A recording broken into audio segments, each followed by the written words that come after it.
आज हम टाकोस बनाने का एक बहुत ही सिंपल और आसान तरीका देखेंगे और इन टाकोस को बनाने के लिए जो भी सामग्री लगेगी ये ऑलमोस्ट सभी के घर में होती ही है। तो पहले इन टाकोस को बनाने के लिए हम इसका डो रेडी करेंगे और इस डो को बनाने के लिए मैंने लिया है 1 कप मैदा यानी कि ऑल पर्पस फ्लावर।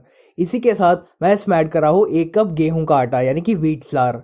आप चाहो तो इन टाकोस को सिर्फ और सिर्फ मैदा से भी बना सकते हो, या फिर अगर आप इसको हेल्दी तरीके से बनाना चाहते हो तो आप सिर्फ गेहूं के आटे का इस्तेमाल करोगे तो भी चलेगा। अब इसी में हमें ऐड करना है नमक। तो मैंने तकरीबन 1 बड़ी चम्मच नमक का इस्तेमाल किया हुआ है। आप अपने टेस्ट के अकॉर्डिंग नमक की मात्रा कम या ज़्यादा कर सकते हो।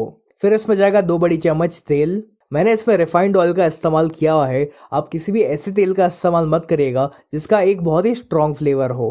अब बस हमें इसमें थोड़ा थोड़ा पानी ऐड करते जाना है और इसका हम एक सॉफ्ट डो बनाएंगे। तो ज़रूरत के अनुसार आप इसमें थोड़ा थोड़ा पानी ऐड करते जाइए और इस डो को आपको अच्छे से गूंथना है। तो ये जो टाकोस की रेसिपी मैं आपके साथ शेयर कर रहा हूँ, इसको मैंने जितना सिंपल हो सके ना उतना सिंपल रखा हुआ है ताकि आपको इसको बनाने में ज़रा भी दिक्कत ना आए। जब ये डो इस प्रकार से एक बार जुड़ने लगे तब आपको इस डो को लगातार 2 से 3 मिनट के लिए मसलना है ताकि ये एकदम ही स्मूथ हो जाए। चलिए, अपना ये जो डो है ये रेडी हो चुका है। तो अब हमें इसको ढक कर इसको हम तकरीबन 10 से 15 मिनट के लिए रेस्ट करने देंगे और जब तक ये डो रेस्ट करता है तब तक हम बाकी की तैयारी करेंगे। तो अब एक पैन में आपको लेना है 2 से 3 बड़ी चम्मच तेल और तेल जब अच्छे से गर्म हो जाए उसके बाद हमें इसमें ऐड करना है 1 प्याज और इस प्याज को मैंने लंबा लंबा कट कर लिया था। अब इस प्याज को हमें तब तक फ्राई करना है जब तक ये थोड़ा सा ब्राउन नहीं हो जाता। आप चाहो तो इसमें इस समय पर बिल्कुल थोड़ा सा नमक डाल सकते हो ताकि जो प्याज है ये फटाफट से ब्राउन हो जाए। इस तरह से प्याज को फ्राई करने से इसका जो फ्लेवर है ना वो और बेहतर हो जाता है। चलिए, अब ये जो प्याज है ये ब्राउन हो चुका है। तो अब हम क्या करेंगे कि इस पैन में से इस प्याज को बाहर निकाल लेंगे और जो एक्स्ट्रा ऑयल बचा हुआ है उसको आप साइड पर निकाल लीजिए या फिर इसी पैन में आप रख सकते हो, क्योंकि वैसे भी हमें थोड़ी देर के बाद इसमें रोटी वगैरह सेकनी है।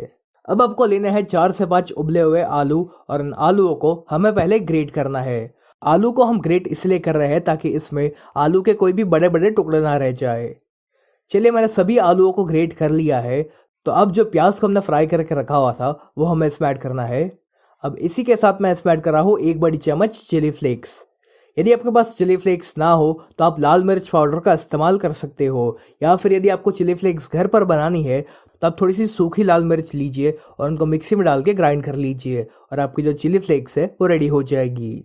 चिली फ्लेक्स की मात्रा कितनी रखनी है ये आप अपने पसंद अनुसार कम या ज़्यादा कर सकते हो। अब इसी के साथ मैं इसमें ऐड कर रहा हूँ आधा छोटी चम्मच काले मिर्च पाउडर यानी कि ब्लैक पेपर पाउडर। फिर इसमें एक चटपटा टेस्ट लाने के लिए मैं इसमें ऐड कर रहा हूँ 1/4 छोटी चम्मच चाट मसाला। चाट मसाला की जगह पर आप इसमें थोड़ा सा नींबू का रस भी डाल सकते हो। फिर मैं इसमें ऐड कर रहा हूँ स्वाद अनुसार नमक। तो मैंने 1 छोटी चम्मच नमक का इस्तेमाल किया हुआ है। एक बात का ध्यान रखें कि आपको इसमें बहुत सारा नमक नहीं डालना है, क्योंकि हमने इसमें चाट मसाले का भी इस्तेमाल किया हुआ है। अब सबसे आखिर में हम इसमें ऐड करेंगे थोड़ा सा कोरिएंडर यानी कि धनिया और फिर इन सभी को हम एक बार मिक्स करेंगे। चलिए, अपना ये जो स्टफिंग है ये भी रेडी हो चुका है और हमारे डो को भी रेस्ट किए हुए तकरीबन 10 से 15 मिनट हो चुकी है। तो इस डो को हम वापस 1 मिनट के लिए मस लेंगे और फिर आपको क्या करना है कि इस डो को आपको 2 बराबर बराबर हिस्सों में डिवाइड करना है। और अब किसी भी एक फ्लैट सरफेस के ऊपर या फिर एक चकले के ऊपर आपको थोड़ा सा मैदा या फिर गेहूं का आटा छिड़कना है और इसके ऊपर इस डो को रख कर हमें इसे रोल करना है। अब एक चाकू की सहायता से हम इसको बराबर बराबर हिस्सों में डिवाइड करेंगे और इतने डो की क्वांटिटी में से आप तकरीबन 10 से 12 टाकोस बना पाओगे। अब इस डो को हाथों में रख कर आपको इसको एक गोल शेप देना है और फिर एक चकले के ऊपर आपको वापस थोड़ा सा मैदा या फिर गेहूं का आटा छिड़कना है और इसके ऊपर हम इस बॉल को रखेंगे और इसको हमें इस मैदा या फिर गेहूं के आटे में अच्छे से डस्ट करना है। फिर एक बेलन की सहायता से हम इसको बेलेंगे, लेकिन ध्यान रहे कि आपको इसको ना ही बहुत ज़्यादा मोटा बेलना है और ना ही बहुत ज़्यादा पतला बेलना है। तो जैसे कि आप देख रहे हो कि इसको मैंने बेल लिया है और इसकी थिकनेस मैंने इतनी रखी हुई है और ठीक इसी प्रकार से आपको बाकी सारी रोटी को भी बनाकर रेडी करना है। जब सारी रोटी बनकर रेडी हो जाए तब हम उनको सेकेंगे। तो इनको सेकने के लिए आप तवा को एक बार अच्छे से गर्म कर लीजिए और फिर आपको इन रोटियों को हाई फ्लेम पर ही सेकना है। अभी फिलहाल आपको इस रोटी को पूरी तरीके से नहीं सेकना है, इनको बस हम कच्चा पक्का सेकेंगे, क्योंकि इन रोटी को हम दूसरी बार भी सेकने वाले हैं। तो इसलिए इन रोटी को आप हाई फ्लेम पर इस तरह से पलट पलट कर फटाफट से सेक लीजिए। और इनको आपको तब तक सेकना है जब तक इस रोटी के ऊपर हल्के से बबल्स नहीं आ जाते। जैसे कि आप देख पा रहे हो कि ये जो रोटी है ये कच्ची पक्की सेक चुकी है, तब हम इसको बाहर निकाल लेंगे। और ठीक इसी प्रकार से आपको बाकी सारी रोटी को भी इसी तरह से कच्चा पक्का सेकना है। अब आपको क्या करना है कि इस रोटी के ऊपर आपको डालना है थोड़ा सा टोमेटो केचप। आप चाहो तो टोमेटो केचप की जगह पर रेड चिली सॉस या फिर शेजवान सॉस का भी इस्तेमाल कर सकते हो, या फिर अगर आपको मेयोनीज पसंद हो तो आप उसका भी इस्तेमाल करोगे तो भी चलेगा। अब इस टोमेटो केचप को हम इस रोटी के हर तरफ इवनली स्प्रेड करेंगे। अब जो आलू का हमारा स्टफिंग था उसको हमें इसकी एक साइड पर रखना है और इसको हम इवनली स्प्रेड कर लेते हैं। इस आलू के स्टफिंग को आपको रोटी की हर तरफ स्प्रेड नहीं करना है, इसको हम रोटी की सिर्फ एक तरफ ही स्प्रेड करेंगे। अब इस स्टफिंग के ऊपर हम ऐड करेंगे थोड़ा सा चीज़। तो मैंने मोज़रेला चीज़ का इस्तेमाल किया हुआ है, आप चाहो तो प्रोसेस चीज़ का भी इस्तेमाल कर सकते हो। और चीज़ की मात्रा कितनी रखनी है ये भी आप अपने पसंद अनुसार कम या ज़्यादा कर सकते हो। और बस इस रोटी को हम इस तरह से इसके ऊपर रख देंगे और इसका हमें हल्का सा प्रेस भी कर लेना है ताकि इसमें चिपक जाए। चलिए, अपना ये जो टाकोस है ये ऑलमोस्ट रेडी हो चुका है और इसी तरह से आपको बाकी सारे टाकोस को भी बनाकर रेडी करना है।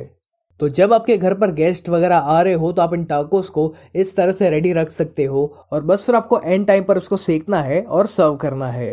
तो मैंने इसी तरह से सारे टाकोस रेडी कर लिए हैं। तो अब उसी पैन में मैं ऐड कर रहा हूँ थोड़ा सा बटर। अब बटर की जगह पर ऑयल का भी इस्तेमाल कर सकते हो, लेकिन मैं रेकमेंड करूँगा कि आप बटर का ही इस्तेमाल करें क्योंकि बटर का इसमें बहुत ही बढ़िया सा फ्लेवर आता है।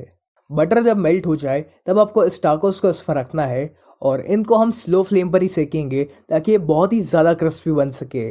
यदि आप इसको हाई फ्लेम पर सेकने जाओगे तो ये फटाफट से ब्राउन तो हो जाएगा लेकिन उतना क्रिस्पी नहीं बन पाएगा। तो यदि आप भी अपने टाकोस को बहुत ही क्रिस्पी बनाना चाहते हो तो इनको स्लो या फिर मीडियम फ्लेम पर ही सेके। थोड़ी देर बाद आप इसको पलट लीजिए और ठीक इसी प्रकार से आपको इसकी दूसरी साइड को भी सेकना है। जब दोनों साइड्स अच्छे से सेक जाए तब हमें इसकी नीचे की साइड को भी सेकना है। तो 2 चम्मच की सहायता से आप इसको इस तरह से सेक सकते हो। चलिए, हमारा ये जो टाकोस है ये हर तरफ से अच्छे से सेक चुका है, तब हम इसको बाहर निकाल लेंगे। और ठीक इसी प्रकार से आपको बाकी सारे टाकोस को भी बनाकर रेडी करना है। तो ये जो टाकोस है ये दिखने में जितना सुंदर लगता है उससे कई ज़्यादा ये बनाने में आसान है और खाने में क्रिस्पी होने के साथ साथ ये बहुत ही टेस्टी बनता है।